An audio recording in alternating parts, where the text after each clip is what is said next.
couple of nights ago on the one Ajahn first started with saying, giving talks doesn't get any easier. I heartily concur. Sometimes it just feels like swimming around in a sea of different thoughts or ideas and trying to pull something together to put out into words that is somewhat useful, or even just marginally useful, or just barely useful. But yeah, and I just noticed, I was talking with Debbie also the other day about the thinking process starts to have little dips, and memory starts to have its breaks as one gets a bit older, over the age of 60. Things start to kind of break down little bits and pieces in the cognitive process. So it becomes a little more challenging to just pull it all together and say something. And I was also reflecting on the fact that, these occasions, when people come to practice and hear some reflections, that really the biggest benefit is just the coming together as like-minded people to just be with each other, come maybe for the mealtime or just after the mealtime, and meet friends and share that kind of goodwill, that energy, that hanging out with, being with people who are like-minded, who share the same values and the same aspirations, rather than just getting caught in the swirl of the confused world, the confused life, away from places like this. So just coming and hanging out and being here, and whether or not there's a Dhamma talk, whether or not you're even listening to it or off somewhere else, or whether you remember it or any parts of it for more than a minute after it all ends, all of those things can be helpful to attend to, but really it's catching the vibe, being here, and just enjoying the company of Kalyanamita that's most important. And these talks are recorded and people listen to them who aren't here, and that's all good. It's a great way to be able to support people who live long distances away, but also just to encourage people who are always listening to these reflections on tape, even if they maybe live close enough to come. And there are people here today, not only the residents and overnight guests, but people who have come from short distances to just be physically present, people who have come from medium distances, and people who have come even from the Bay Area, making the trek up, because there's something more to just the practice than listening to talks on a recording, or reading, practicing on one's own. The actual being in the presence and sharing the energy of being together is probably more than half of the practice and the need for support. So good for the people who are here today, rah-rah, and encouragement for people to come more often, who don't take advantage of the fact that there's good things happening on Tom Kai Road.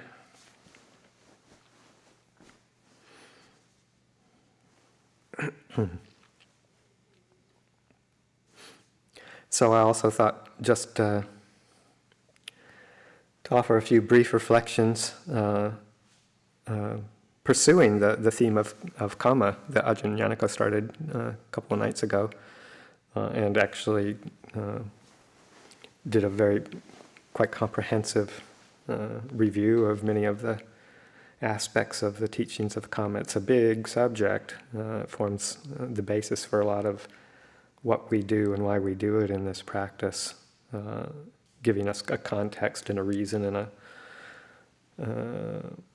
a set of both frameworks for how it all can happen, and also real specifics of the kinds of actions we do that result in good things, and the kind of things we do that result in unskillful or unpleasant effects in our lives. And he reviewed many of the factors of wholesome action and unwholesome action, the results of each of those, various aspects of the law of Kamma itself, and thought I'd just kind of keep on that same theme. It's a good one. Ajahn Jeff says it's one of his favorite things to talk about. I heard him say that at a day-long once.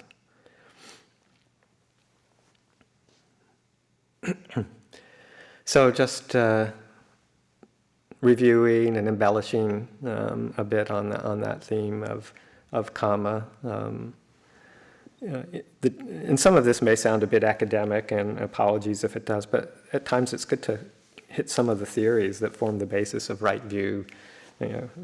We spend a fair amount of time talking about all the right action and right meditation, and it's important every now and then to dip into right view so that there's actually a context of why we're doing what we're doing, what the purpose, the goal, and the process of actually how it can happen, that we can realize this end of suffering. So these are aspects of right view, and sometimes it can seem a little bit theoretical or academic, but it's good to have that information as a guiding tool for what we do.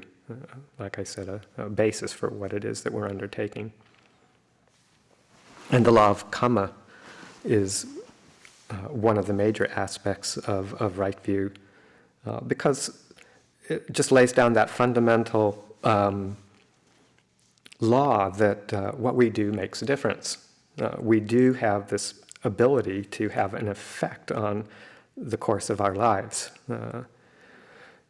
And the way that the Buddha introduced his understanding of the law of Kamma was different than what was being put out in the spiritual circles at his time. There are many different ideas of philosophies, metaphysical philosophies, and even how Kamma works, all the way from the world being completely chaotic, where there's no relation to action and result, to being rigidly deterministic, where there is a tit-for-tat result for every action that one takes. And the Buddha's take on it was yet different, in that he pointed to the fact that there are results of action inevitable. And as Ajahn Yanaka was saying, though, that it's not quite so clear. It's definitely not clear about the tit-for-tat. There are general trends that one can notice in the kammic process. Good action, good results. Unskillful action, unskillful, painful results. Those are general trends. But the fact that we also have this ability to respond and adjust course and change the results that we will eventually experience, whether it's immediate or over time. So there is a possibility of choice, essentially, of how we want to experience our lives.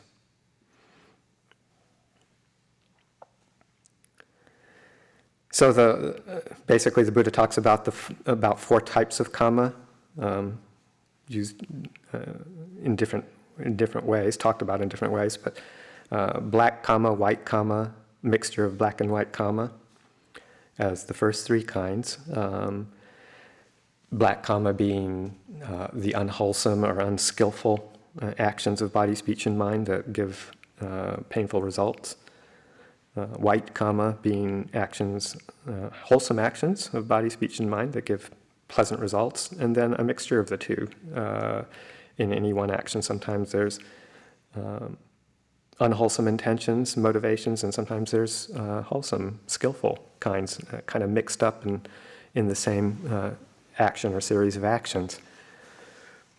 And then just to kind of regress a bit, that all of these actions that we're talking about, unwholesome, unskillful, skillful or wholesome actions, that the ones that actually produce ongoing kamma or ongoing results of this action in the mind stream and affect one's future experience, these are actions that have intention. Kamma is action, but it's also the law of kamma and the continuance of the process is dependent on the intention behind any activity. So that just completely unconscious or unintentional harming of another being doesn't necessarily have a bad kammic result. So like classic example, walking down a path, stepping on ants unknowingly, it has a harmful result in that it kills the ant, and the ant doesn't like that so much, but in terms of an ongoing mental effect in one's own mind and results from that, that wouldn't have a harmful kammic effect unless it was due to some extreme negligence that we should have been more careful for some reason. But generally, unintentional activity doesn't have a kammic result, as we talk about the law of kamma. So, and as Ajahn again was talking about these black and white, wholesome, unwholesome kinds of kamma result in effects either now or in the future. And oftentimes in the future we can't see, of course, exactly how they will come about, and trying to figure it out, as he mentioned, is one of the imponderables. Make your mind split open if you try and figure it all out piece by piece. But we know that the general trends occur. There's also a fourth type of kamma that the Buddha talks about, which is the kamma leading to the end of kamma, which is a lot of what we try and emphasize in our reflection here at the monastery and in our Buddhist practice in general. The Buddha talked about the fact that there is the possibility to completely end the process of action and result that's based on greed, hatred, and delusion. And part of the process of the kamma, ending to the kamma, is the development of good kamma and the abandoning of unskillful kamma. So, in a sense, those first three kinds are mixed into the fourth kind as well. But the kamma leading to the end of the kamma, ending of kamma, is further developed by consciously developing the Noble Eightfold Path. And in essence, sometimes that actual fourth kind of kamma is defined as the Noble Eightfold Path. So that there's a clear direction, again, based on this right view, that steers us as to the reasons why we're doing good things to help people or doing good things, acts of generosity. That it's not just to, experience the results of good kamma, of having a better rebirth or being, wealthy or attractive or have lots of friends. It's not just for those reasons that we do these things that are skillful. It's also to form a basis for a contemplative practice that then can actually take us beyond the whole process of cause and effect. That's the cause and effect based on ignorance.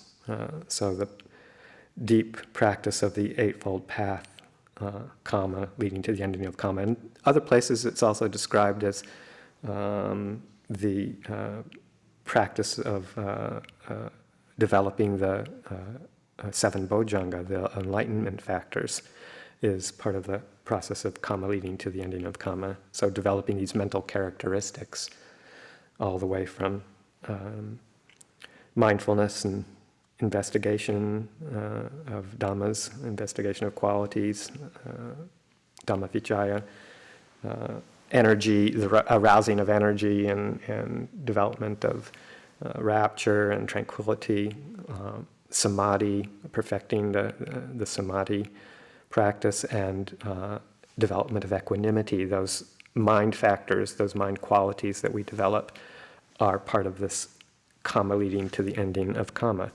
And it's still all kamma, whether it's the Eightfold Path or the 7 enlightenment factors. It's all still conscious activity with intention behind it. It's just with the intention of realizing the ending of that whole process, the removal of ourselves from the blind reaction that keeps on keeping us in samsara. So, fourth kind, kamma leading to the ending of kamma.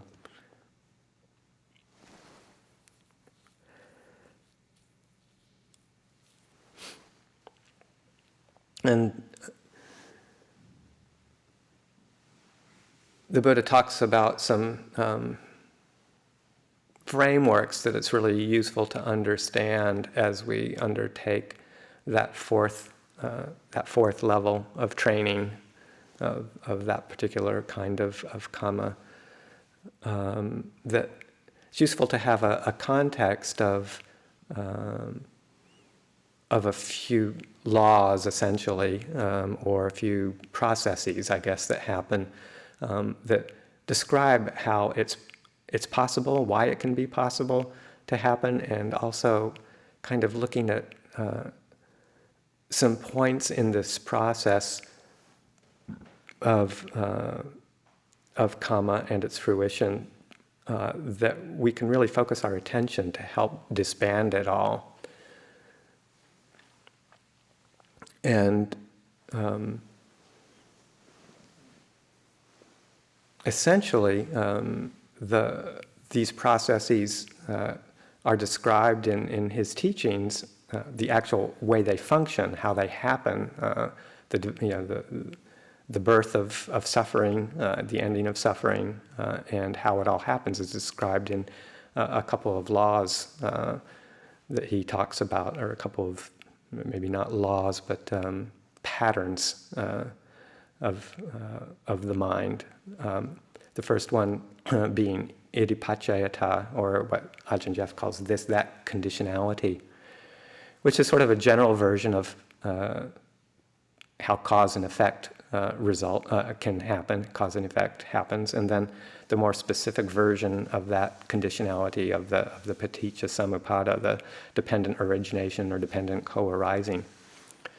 And the first one, I think, gives that general description of how it is that the kamma works, that what we do, that aspect of what we do does make a difference.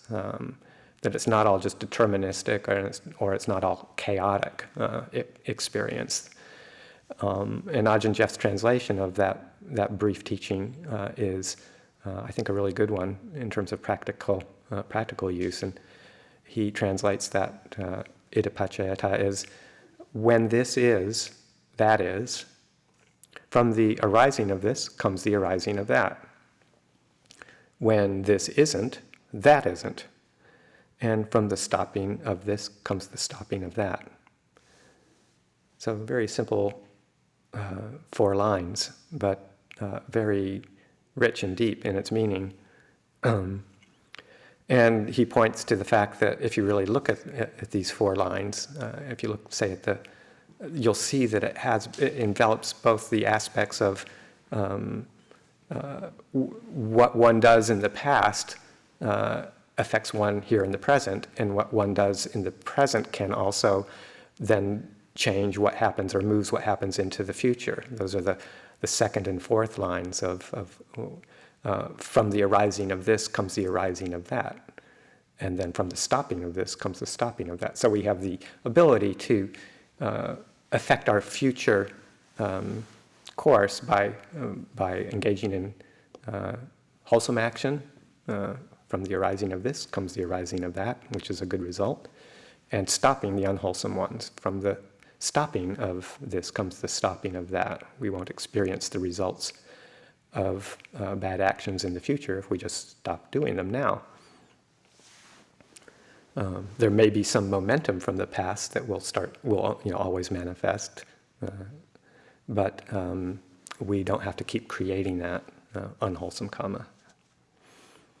And then in the present moment, the first and the third lines, when this is, that is, and when this isn't, that isn't, points to the fact that actually right here and right now, if we experience the effects of past karma, that we don't have to be a blind victim in that sense.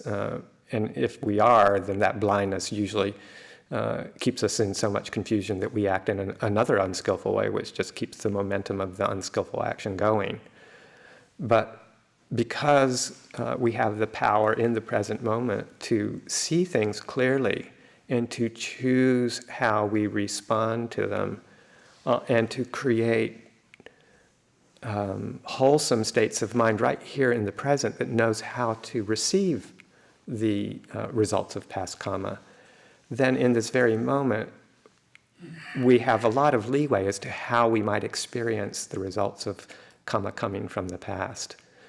If our minds in this one moment right now are cramped and tight and resistant, and something comes up from the past that we're experiencing the results of, then generally speaking, we probably won't be able to see it clearly. We'll just devolve into habitual mind states of reactivity, trying to get rid of it, trying to react against it, and oftentimes perpetrating the conditions to keep it going in the future. But if we've cultivated expansive mind states, beautiful mind states, receptive, accepting things the way they are, accepting some of the results of the past actions as they come to us, a sense of spacious holding, awareness, kindness, then how we experience something from the past will be completely different than if we're clouded in delusion or resistance. So when this is, that is. When this isn't, that isn't. We have the ability right here, right now to experience the results of past karma in very, very different ways. And that also sets the course for the future in a positive way. So this is heartening. This means that we have a modicum of control. We do have to experience the results of past karma, but we do have the ability to experience them in different ways and to steer the course for the future. It's like the simile that the Buddha talks about of a glass of water. You have a lump of salt and you put it into the glass of water and you taste that water, and you can surely experience the saltiness of that. The taste of the salt is very apparent.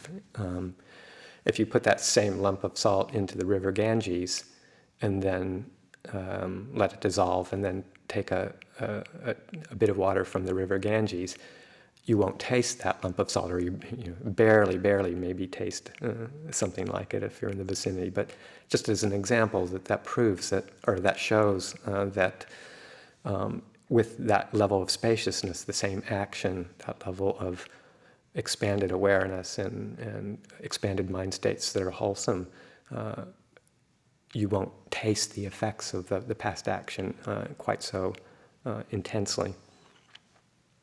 So I think that's a useful image. So also in understanding some of the processes of kamma, when we specifically look at the dependent co-arising, without going into excruciating detail here, it's a big subject that can be teased apart for days and weeks and months and years and lifetimes. It's good to know, though, that it's a process that describes how we suffer, the results from the beginning of ignorance, action, or ignorance as a beginning point, if you will, and through the development of volitions, mental inclinations, volitions based on that ignorance, and how it leads us into the realm of consciousness and existence and birth, and how when all of this is has the underlying traits of greed, hatred, and delusion, how that process of moving into existence and experiencing the world of the senses and the different aspects of kamma that come to fruition, that we can, based on clinging and craving and clinging, craving for pleasant, craving to get rid of the unpleasant, the clinging that results from that, the holding to patterns of seeking gratification, of seeking a place in the world, how that results in suffering, and how that can end also through the ending of ignorance and the ending of clinging and craving. So this whole set of teachings on dependent co-arising is very useful in terms of the law of kamma, because it actually points to a few places in that causal chain that leads to suffering and continuous existence in in samsara. It shows how we can target certain places most easily to break the links, to stop the process of this relentless birth into suffering. Primarily at the links of craving or clinging, and at the original or place of origination of ignorance, the underlying basis of ignorance, essentially ignorance of the Four Noble Truths. So that our delusion, our misunderstanding, our confusion, the way that we habitually react in the world is based in ignorance, not knowing why it is that we're doing all of this, and not seeing how the process of how we do it results in just more and more confusion. So not understanding that process of the origination of suffering and how to end it is a target point, so that we explore and develop wisdom and insight into this process as a way of breaking the link. And then also noticing the direct relationship between craving and clinging as its foundation for suffering. The causes of suffering, which is also part of the Four Noble Truths, being that craving for sense pleasure, that craving for existence, and that craving for non-existence form the basis for suffering. So these are the two places where we can target our attention to start to disband and break up that whole causal chain, that kammic chain of cause and effect that keeps us circling around the same old story.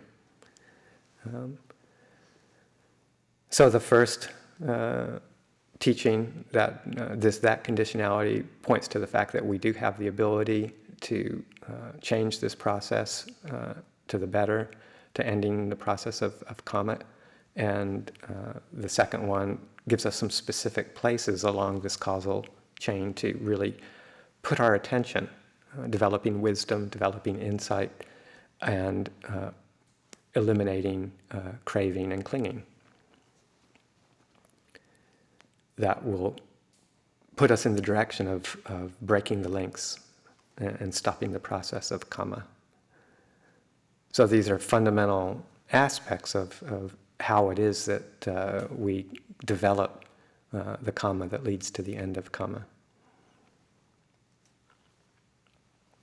And then essentially the culmination being as we've developed the contemplative practice, with all the foundations of wholesome action supporting us, and the elimination of unwholesome action that can steer us in the wrong direction, as we've really nurtured those and bring them into our lives, develop them, cultivate them. Then we turn towards the contemplative practices, the practicing the four establishings of mindfulness, focusing our attention in a contemplative way in useful areas rather than just letting our attention wander aimlessly into all sorts of things. We use a foundational practice, this mindfulness of the four foundations of mindfulness, to keep clear as to what we should be paying attention to. And with that develops the components of tranquility in meditation, a clear, stable, solid mind state of clarity and peace and ease, samadhi, unification of mind, that then serves as the basis for really seeing with wisdom the characteristics of the three characteristics of existence that lead to insight. The aspects of anicca, dukkha, anatta, of course. So these are all mind trainings, and these are all intentional activities of mind. These are all kamma-producing activities that we engage in, even the development of very refined states of concentration, even the development of the highest states of right view, right understanding, the deep penetration of the Four Noble Truths. These are all these are all volitionally produced. These are all come into being through intentional mental activity. So you might ask yourself, well, how does this all, if we're still involved with intentional mental activity, then how does this stop the process of kamma? Aren't we just still in the process of creating more kamma? How does this stop it all? And it's a really a beautiful and paradoxical process that the Buddha described, essentially, these are the specific kinds of kammic producing activities that then, when that full understanding is developed, when that full appreciation of how ignorance and craving and clinging keep us bound up with suffering, and when we see that very deeply and in every moment of our experience, and that's what it takes that level of every moment seeing this happen. When we see that and feel that and understand that to the core of our being, then there is this disenchantment that arises, this disenchantment with what we've been doing since an incomprehensible beginning, an undiscernible beginning of time over lifetime after lifetime. We just realize the depth of that suffering and our involvement with it. And that leads to this disenchantment. I don't want to do this anymore. I have the opportunity right here. Things have fortunately come about. I have all the causes and conditions. And I have enough of my faculties together. I have enough supports. I've got good friends supporting me.